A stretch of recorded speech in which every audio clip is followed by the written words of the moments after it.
السلام علیکم ورحمۃ اللہ وبرکاتہ۔ جس رب نے چلنا سکھایا ہو نا، ایسے رب سے بھاگا نہیں جاتا، سرنڈر کیا جاتا ہے۔ اپنی غلطیوں کو، اپنی کوتاہیوں کو ایڈمٹ کیا جاتا ہے۔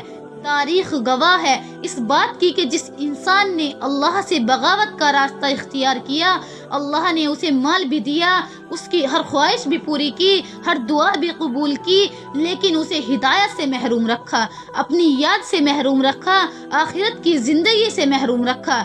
تو ہم نے ان راستوں کا انتخاب نہیں کرنا جن راستوں پر عزتیں ہیں، شہرتیں ہیں، دولتیں ہیں، لیکن اللہ نہیں ہے۔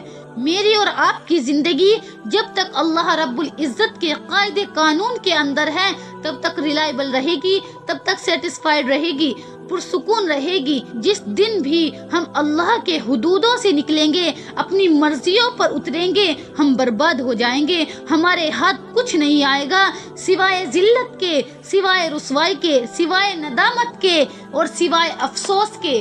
تو آپ اللہ کے معاملے میں دیر مت کریے گا۔ اگر آپ اپنی زندگی میں اللہ کی کمی کو محسوس کرتے ہیں تو خدا را اس کمی کو پورا کرے۔ جائے اللہ کے در پر، اللہ سے کہے کہ اے اللہ، تیرے علاوہ میرا کون ہے؟ اللہ اپنے بندوں کی سچی توبہ اور سچی دعا ضرور قبول کرتا ہے، بے شک۔